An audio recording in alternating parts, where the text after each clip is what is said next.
Yo, what's up, guys? Carpool MMA. We just obviously had a nice UFC 236. What a card. For those of you who followed me, obviously hit big on Dustin Poirier, which I'm super happy about. That was my big bet of the night. I was super confident in that. I'm going to break down the co-main and the main event in just a minute. I want to give a huge shout out to Khalil Roundtree Jr. Not because I picked him, because I didn't, but because I love giving shout outs to guys that evolve after coming off a loss that really set them back. He had a big win against Saki, loses to Walker. Um, you know, I just love the fact that this guy came out in a really tough fight in Eric Anders and just took it to him. Whatever he did, whether it was moving to Thailand, he actually reached out to me and he did tell me he was working on his wrestling and his takedown defense and his jiu-jitsu. And it showed, man. We didn't see his jiu-jitsu, obviously, but his takedown defense showed. Eric couldn't get him down, and Anders' game planning was beautiful. His high-level IQ showed in this fight. It was just picture perfect. I love when guys bounce back for a loss. They don't take an easy fight, they take a challenging fight. Eric Anders is no slouch, and they come out and they just dominate, and they just execute with everything they've been working on. And it was so picture perfect. I'm now really excited to see what Khalil Roundtree is made of moving forward, because on the Ultimate Fighter show, we knew he was a power striker. We knew he could hit hard, but his cardio looked great. His angles, the way he was throwing those combinations, his kicks were fucking filthy. Love it.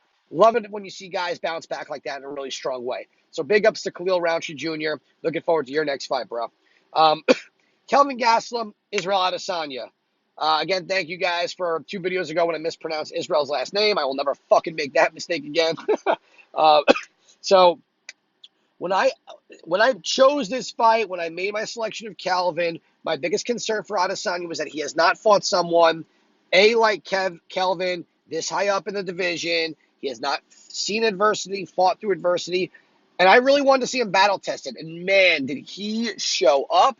Did he fight through adversity? Got dropped and wobbled more than once in the fight, and he did everything that everyone was waiting to see that he could do.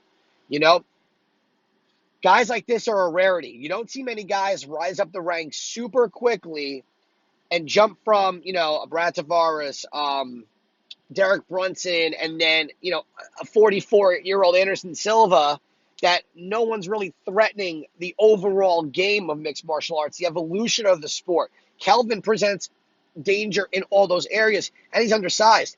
He's got the speed. He hits hard. He's got good takedowns. He's got good enough top jiu-jitsu ground game. He's got cardio. He's got a crazy chin. And Israel never fought anyone like that. He finally fought someone like that, and look what we saw. I was also curious to see what would happen when he got tagged. All right, now the only thing that Kelvin wasn't able to do was hold him down on his back. But it happens, man. Israel's just that athletic. When he gets sweaty, he's slippery, he's long, and he just showed his stuff. I was impressed with Kelvin being, they always say be first. And he really, when he got his hand, when he tagged him with that left hook and took round 1, everyone was super excited.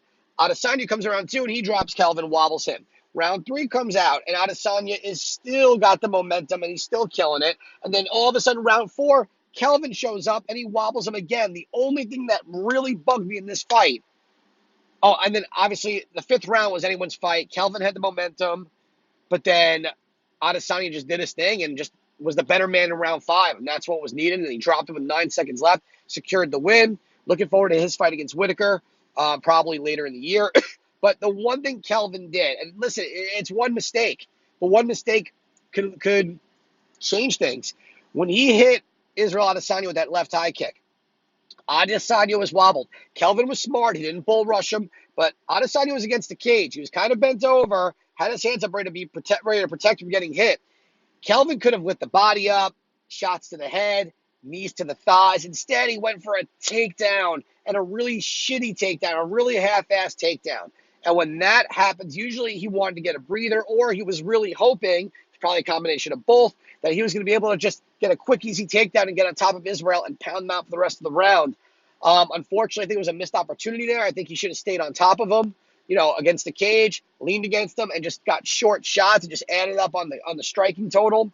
I think that takedown kind of screwed him a little bit. He still had the momentum going into round 5, but I really think that he could have potentially finished that fight if he wouldn't have shot in, because Israel was hurt. He really was. Um, I'm interested in what Kelvin does next. I think a fight with Romero gets him back into title shot contention, depending on what happens with Jacare and Jack Hermanson. So, I mean, Kelvin's 27. He still has got plenty of time. And Adesanya's so young, and he's going to fight Whitaker. I'm super excited for that fight with Whitaker. Well deserved, whether they do it in New Zealand, Australia, at a stadium. It's going to be awesome. All right, main event. There's not a whole lot of breakdown here. Dustin Poirier was my big pick of the night. I had a feeling he was going to win. My main reasoning behind it was I felt his cardio would hold up against Max's, which it did. And the way he could take a punch, he got an iron chin, was great. But most importantly, it was the power differential between the two guys. Max does not have the true 155 power. Two knockout guys at 55. Dustin does. Dustin's power was the difference. He wobbled Max early and often. And I think the only round that Max decisively won was round 3. People said they thought he had round 4 and round 5. No way. Round 4 was definitely Dustin's. Round 5, I don't know how you would score that for Max. The biggest thing that I thought was going on was I thought round 1 was a 10-8 for Dustin based on the new scoring. But Dustin's a new champ. Both those fights are epic, and both sportsmanship was wonderful. They didn't have to talk shit. It was all about the talent, the high level of fighting that we wanted to see. And Max Holloway's going to go back to 45 and defend his belt. I think a fight against Frankie Edgar is possibly going to happen. He got someone like Alexander Volkanovski who's waiting in the wings. Then maybe 1 or 2 more fights he'll come back up. Dustin's got a scheduled date. I think it's going to be September against Khabib Nurmagomedov, unify the titles. One thing I wanted to talk about was Tony Ferguson announced he was offered a fight before UFC 236. I told you guys I thought it would be smart. They did Tony Ferguson versus Justin Gaethje. Sorry, I'm a little time constrained right now. I wanted to get this video in.